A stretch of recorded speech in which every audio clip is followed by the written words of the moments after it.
자리에서 일어나셔서 오늘 우리에게 주신 하나님의 말씀 사도행전 17장 16절에서 34절 말씀을 함께 교독하시겠습니다. 바울이 아덴에서 그들을 기다리다가 그 성의 우상이 가득한 것을 보고 마음에 격분하여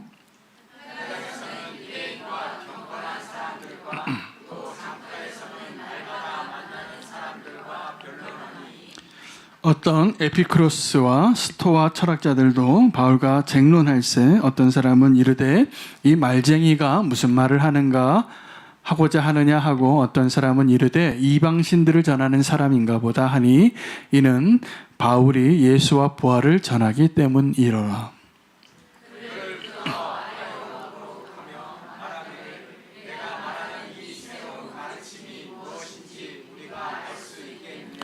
내가 어떤 이상한 것을 우리 귀에 들려주니 그 무슨 뜻인지 알고자 하노라 하니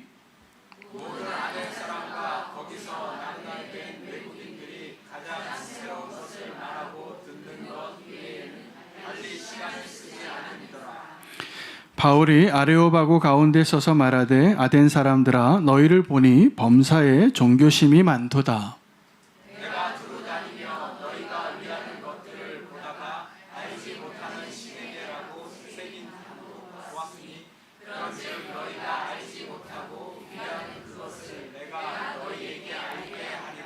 우주와 그 가운데 있는 만물을 지으신 하나님께서는 천지의 주제시니 손으로 지은 전에 계시지 아니하시고 또 무엇이 부족한 것처럼 사람의 손으로 섬김을 받으시는 것이 아니니 이는 만민에게 생명과 호흡과 만물을 친히 주시는 이시니라. 인류의 모든 족속을 한 혈통으로 만드사 온 땅에 살게 하시고 그들의 연대를 정하시며 거주의 경계를 한정하셨으니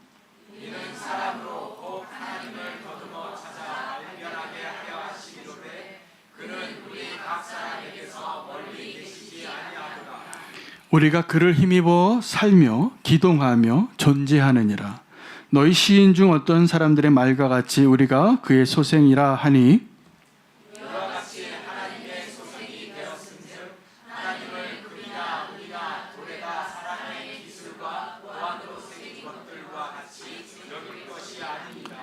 알지 못하던 시대에는 하나님이 간과하셨거니와 이제는 어디든지 사람에게 다 명하사 회개하라 하셨으니 이는 정하신 사람으로 하여금 천하를 공의로 심판할 날을 작정하시고 이에 그를 죽은 자 가운데서 다시 살리신 것으로 모든 사람에게 믿을 만한 증거를 주셨음이니라. 그들이 죽은 자의 부활을 듣고 어떤 사람은 조롱도 하고 어떤 사람은 이 일에 대하여 내 말을 다시 듣겠다 하니 이에 바울이 그들 가운데서 떠나니 함께 읽겠습니다. 몇 사람이 그를 가까이 하여 믿으니 그 중에는 아레오바고 관리 디오누시오와 다말이라 하는 여자와 또 다른 사람들도 있었더라. 아멘. 하나님의 말씀입니다. 자리에 앉으시겠습니다. 오늘 본문은 바울의 사역 가운데 아덴이라는 도시에서 사역했던 그 내용들을 기록하고 있는 역사적인 기록이 되겠습니다. 그래서 사도행전이 역사서입니다. 역사서 가운데 여러 도시를 지나서 복음을 전하는 가운데 아덴이라는 도시에서 사역한 내용이 오늘 본문이 되겠습니다. 오늘 이 아덴 사역이 중요한 것은 사실은 바울이 아덴에서의 사역을 위해서 최선을 다했지만 그 사역의 열매는 결과가 오늘 본문에 한 3사람의 이름과 몇 사람이 있었더라 정도밖에 회심의 역사가 있지 않았습니다. 근데 그 전에 있었던 데살로니가나 베레아나 그리고 이제 곧 이어질 다른 고린도나 에베소나 이런 도시에서의 사역을 보면 엄청난 변화와 충격이 임하고 하나님께로 돌아오는 사람들이 많습니다. 그러한 사역들과 비교해보면 아덴 사역은 이렇게 평가할 수 있습니다. 별로 성공적이지 않다. 그러나 이 아덴에서의 바울의 사역이 굉장히 중요한 의미를 가지고 있는 이유는 이 세상이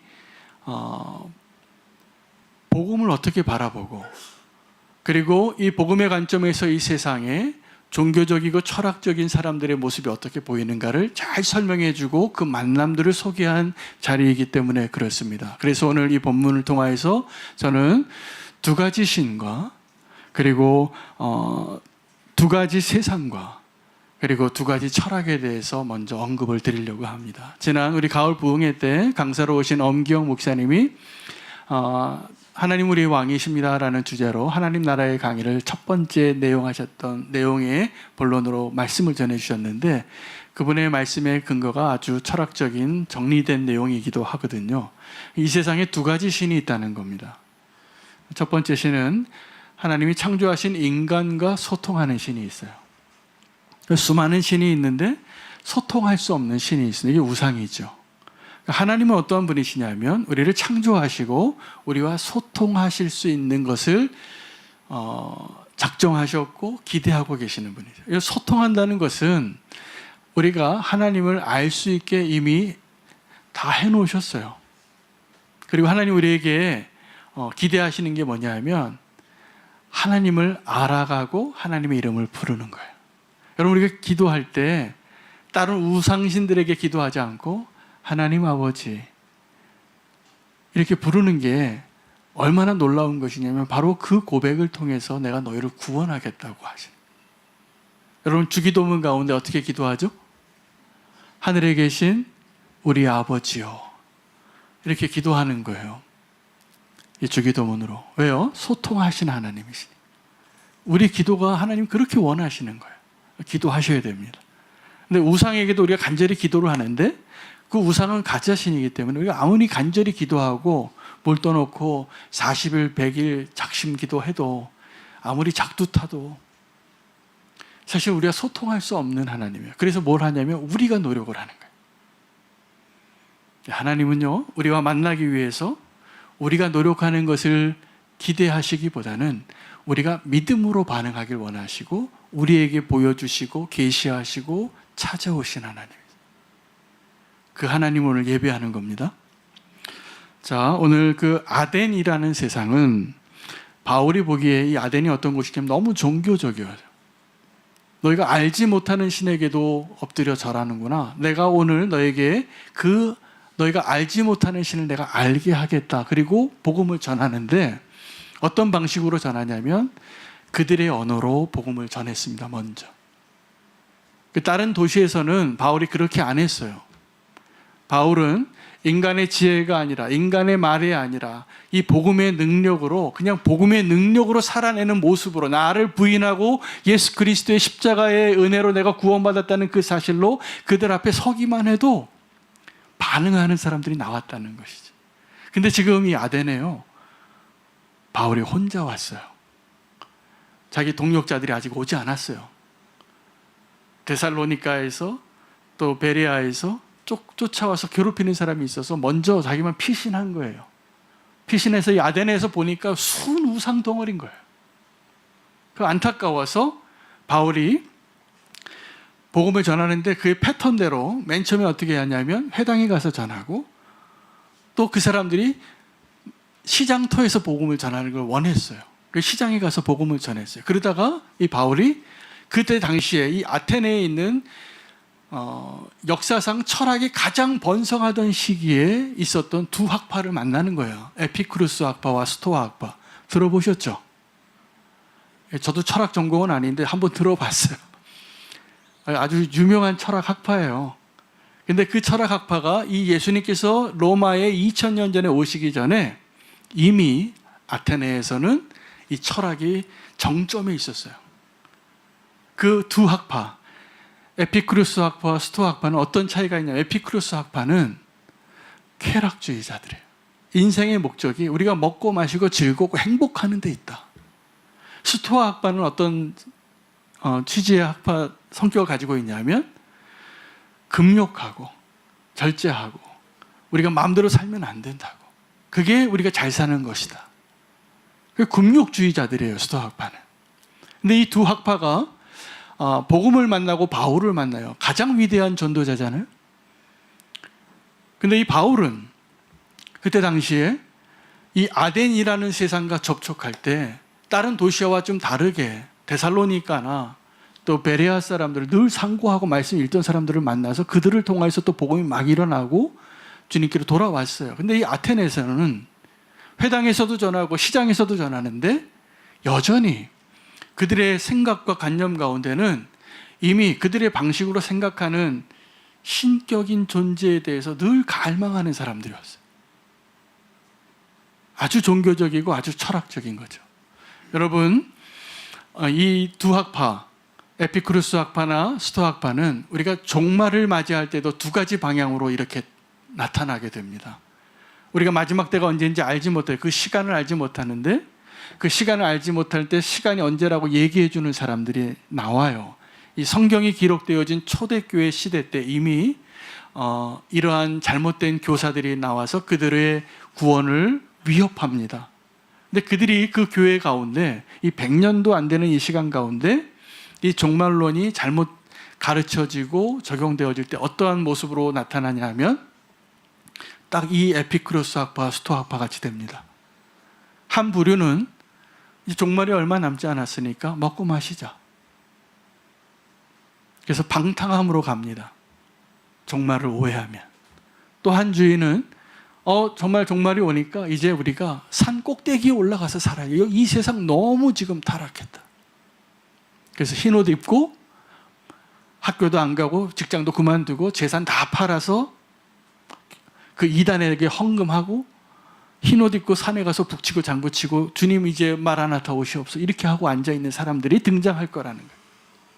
그때도 그랬고 지금도 그런 사람들이 나옵니다. 이단들이 가리키는 거예요. 잘못된 가르침이죠. 여러분, 이 세상은 어떠한 곳이냐면 너무나 종교적이에요. 이 종교적이라는 의미는 하나님을 갈망하는데 알지 못하는 사람들을 의미해요.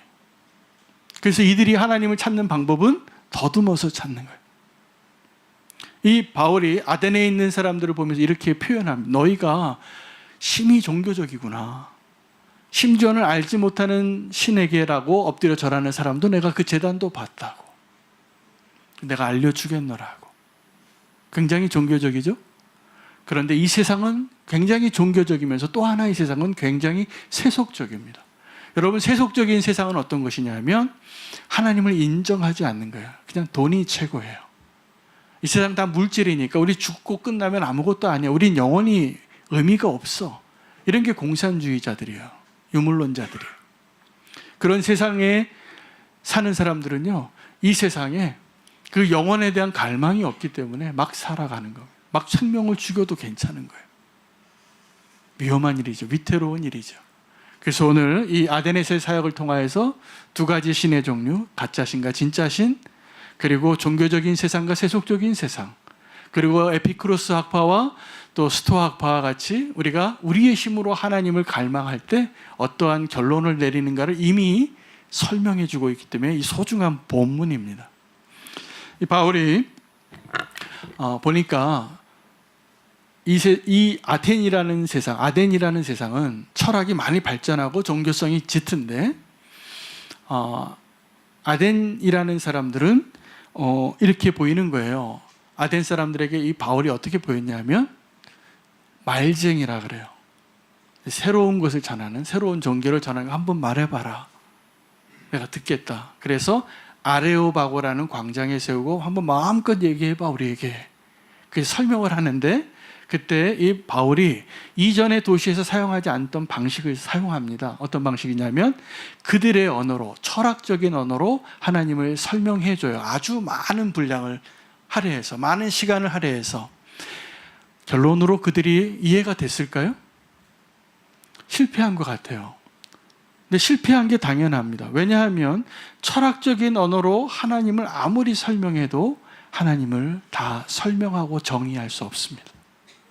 오늘 본문에 보면 그 하나님을 정의한 내용이 한 6가지 정도 나와요. 하나님 창조자라고, 그리고 하나님은 스스로 존재하는 분이라, 하나님은 이 세상을 운행하고 계신다고, 그리고 하나님은 계시하고 가까이 계시고 더듬어서 찾고 있는데 지금 가까이 계시고 있다고, 그리고 하나님이 우리가 신의 소생이라 너희 시인들조차도 하나님을 그렇게 얘기하는 사람이 있었노라고.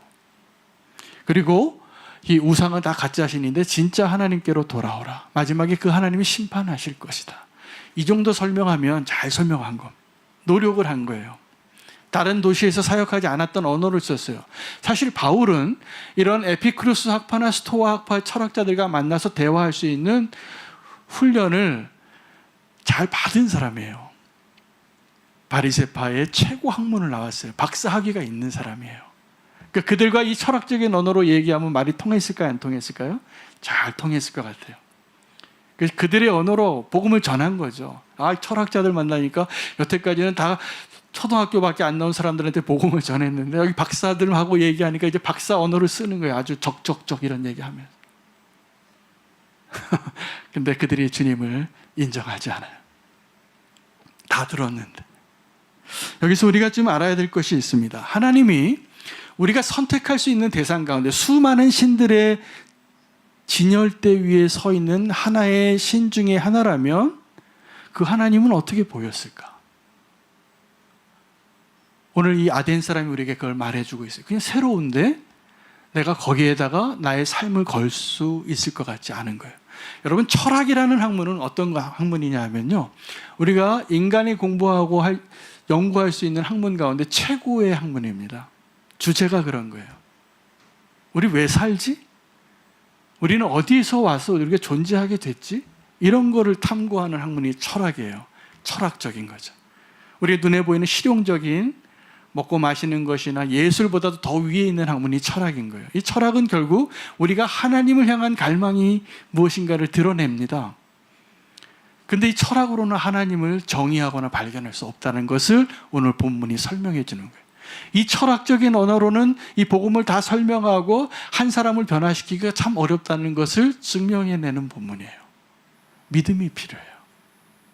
그리고 우리가 구원받기 위하여, 그래서 하나님을 알아가기 위하여 우리가 박사학위를 받는 것이 필요한 게 아니라 누구라도 이 복음을 듣고 하나님을 인정하고자 하는 믿음으로 결단만 하면 누구라도 알 수 있는 분이 하나님이세요.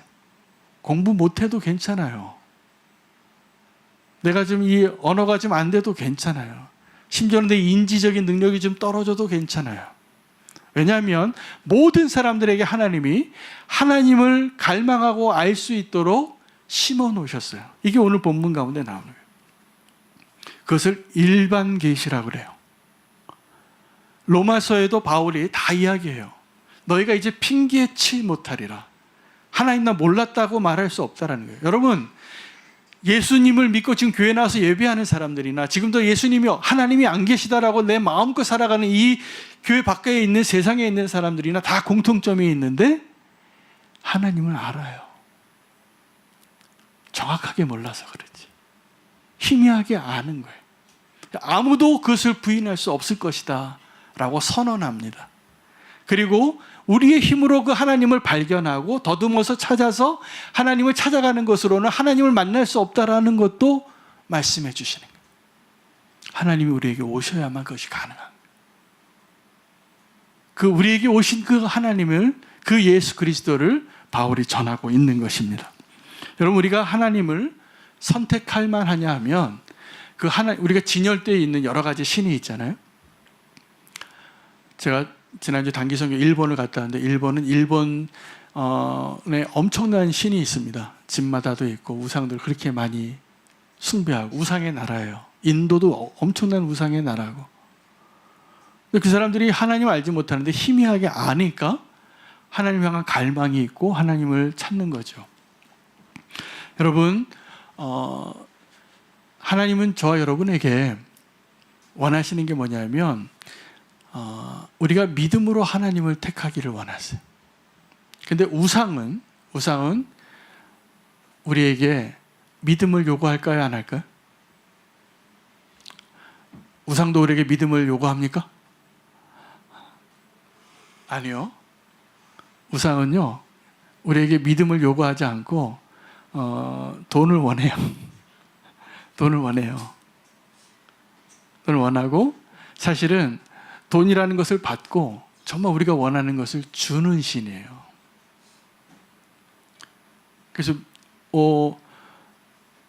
10년 뒤에 어떻게 될 거를 얘기해 주겠다는 거예요. 솔깃하지 않아요? 내가 누구 만나서 결혼해 줄지를 알려주겠다는 거예요. 솔깃하지. 그래서 점쟁이 찾아가는 거예요. 이게 우상이에요.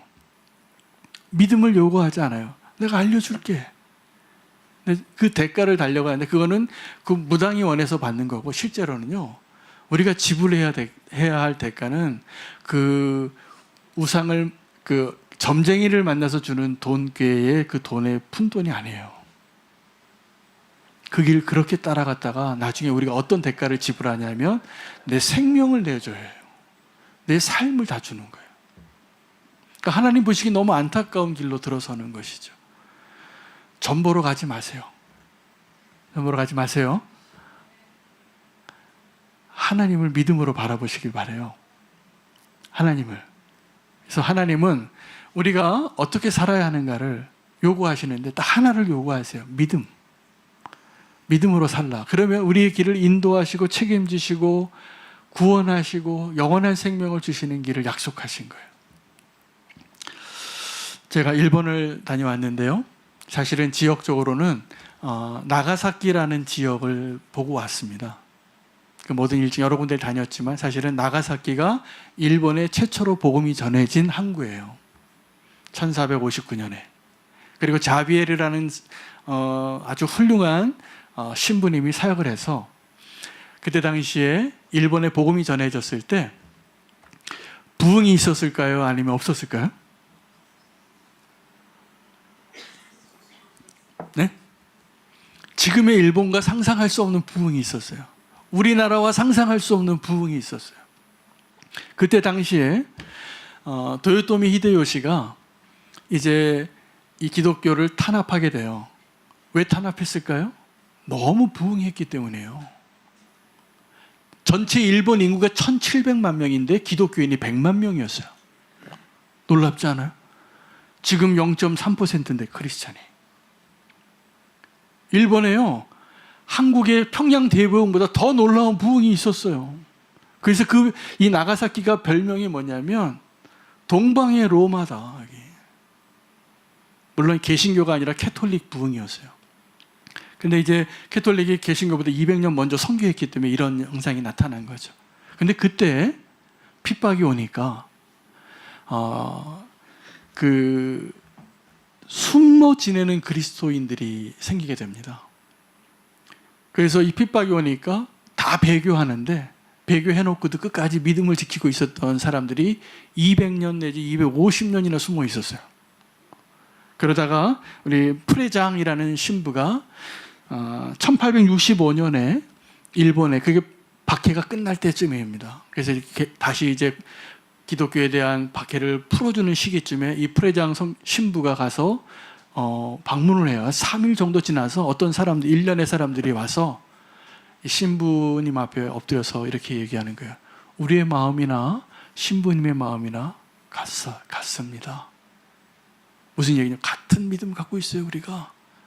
그리고 이게 놀라운 발견이 됐어요. 로마 캐톨릭이 보고를 하는 거예요. 여기에 숨겨진 그리스도인이 이렇게 많답니다. 200년이 지났는데. 그들이요, 그 핍박을 다 이겨내고 사실은 예수님을 배도하고 예수님 얼굴 그 벽돌을 밟고 지나가야지 살려줬거든요. 근데 그 밟은 사람들이에요. 밟고 자기 믿음을 200년 동안 지켰어요. 그 사람들을 발견한 것에 대한 기념으로 또 아우라 성당이라는 걸 짓는 거예요.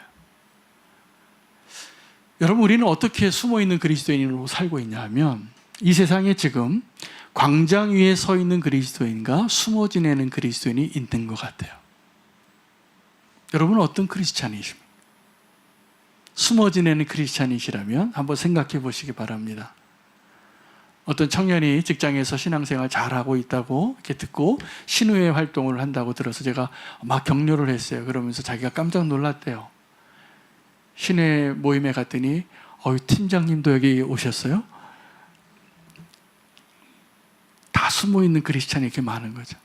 교회에서는 다 이렇게 집사님, 권사님 그렇게 사는데 직장에서는 내가 그리스도인인 것을 드러내지 못하고 사는 거예요. 핍박받는 것도 아닌데 내가 손해볼까 봐.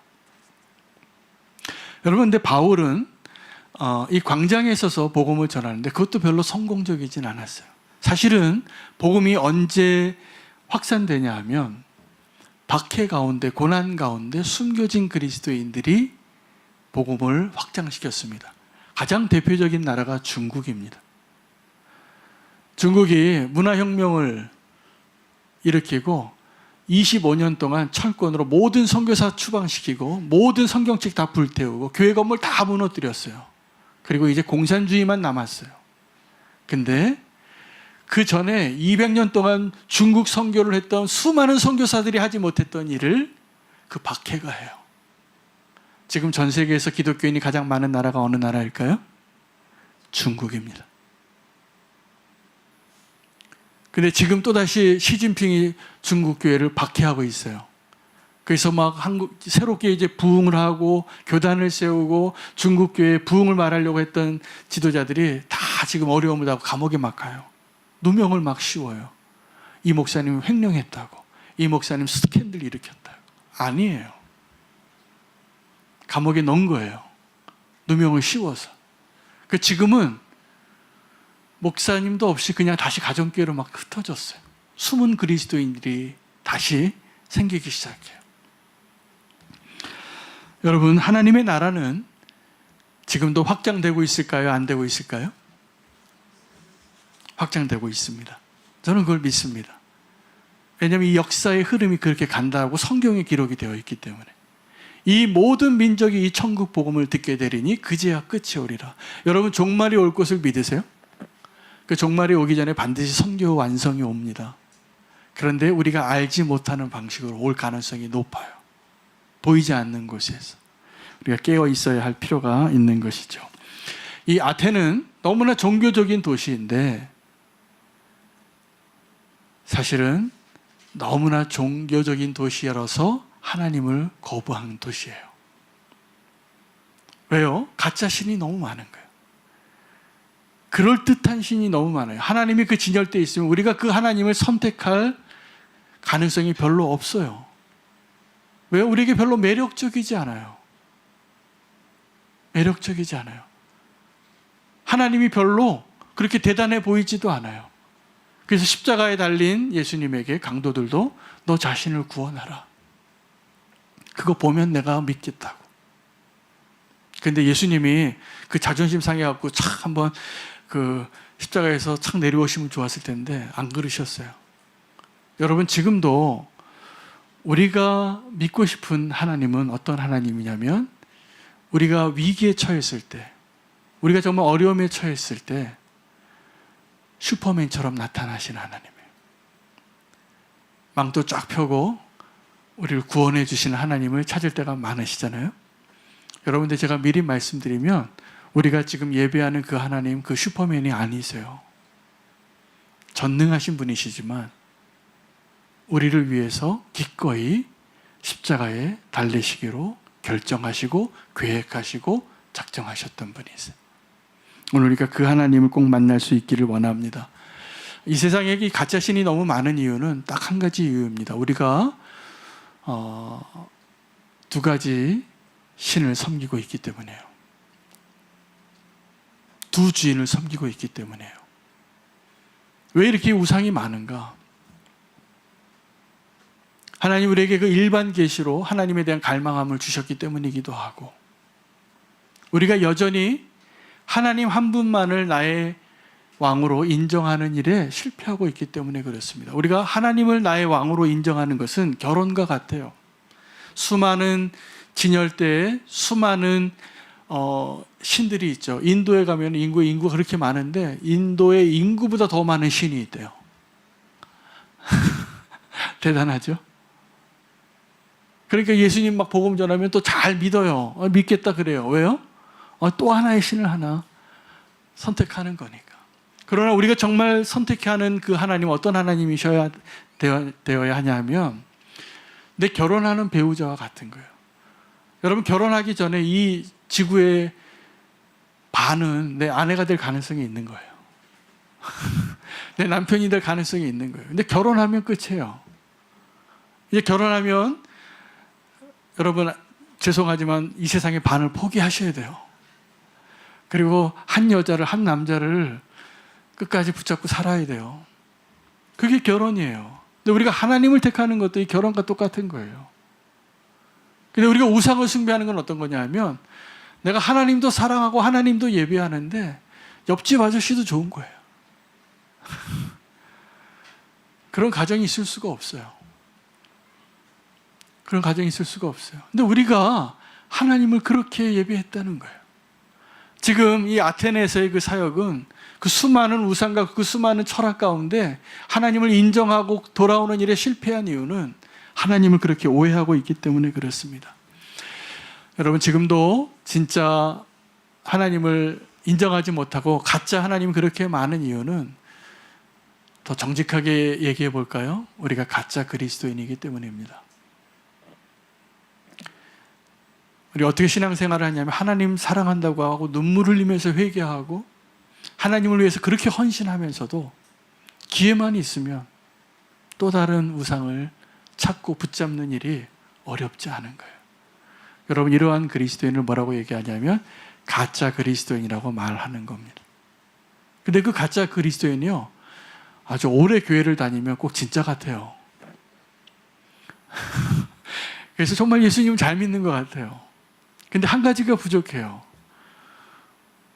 믿음이 없어요.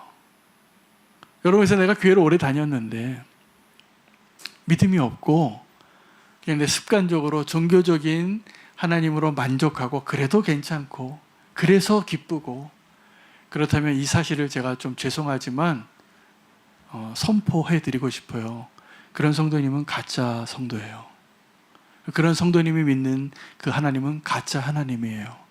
근데 우리가 그 가짜 하나님을 믿는 것에서 우리를 돕기 위해서 하나님 우리에게 제시해 주신 진짜 축복이 있고 진짜 은혜가 있는데 그것이 십자가입니다.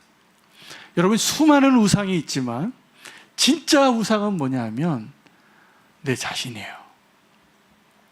내가 하나님 되고 싶고 하나님처럼 되고 싶고 하나님을 나에게 요구하고 하나님께 순종하기보다는 하나님이 내가 원하는 대로 응답해 주시기를 여전히 원하는 사람들. 그래서 우리가 지금 고달픈 거 아십니까? 그래서 우리가 지금 먼 길을 돌아가는 거 아십니까? 정말 주님이 우리에게 말씀해 주시고 계시해 주시고 인도해 주시는 대로 가면 그 길이 훨씬 쉬워요. 우리 은혜로 사는 거거든요. 오늘 그 길을 발견할 수 있게 되기를 축복합니다. 그 길은, 그 비결은 다른 게 아닙니다. 진짜 우상을 하나 처리하는 거예요. 가장 큰 우상. 여러분, 어떤 그 선교지나 어떤 도시에 가면 어마어마한 불상들이 있잖아요. 제가 지난번에 제주도 가서도 봤는데 그 제주시로 올라가는 그 길에 엄청난 불상이 하나 있어요. 금 엄청 붙였더라고요. 커요. 아마 저 동남아시아 가면 더 큰 불상도 있겠죠? 그런데요, 그 불상보다 더 큰 우상이 우리 안에 숨어 있어요. 그리고 예배 와서 하나님 이름도 불러요. 하나님께 기도도 해요. 그 우상 품은 채로. 오늘 우리가 결단할 수 있으면 좋겠습니다. 가짜 하나님이 많은 이유는 우리가 가짜 성도로 살아왔기 때문입니다. 오늘 그 우상을 처리하고 진짜 하나님을 만나는 그 아덴에서 만났던, 그 아덴에서 주님께로 돌아왔던 몇 명 안 되는 그 사람의 이름처럼 오늘 우리의 이름이 주님 앞에 기록되어지는 이 예배의 자리가 되시기를 축복합니다. 함께 결단하며 봉헌 드리도록 하겠습니다.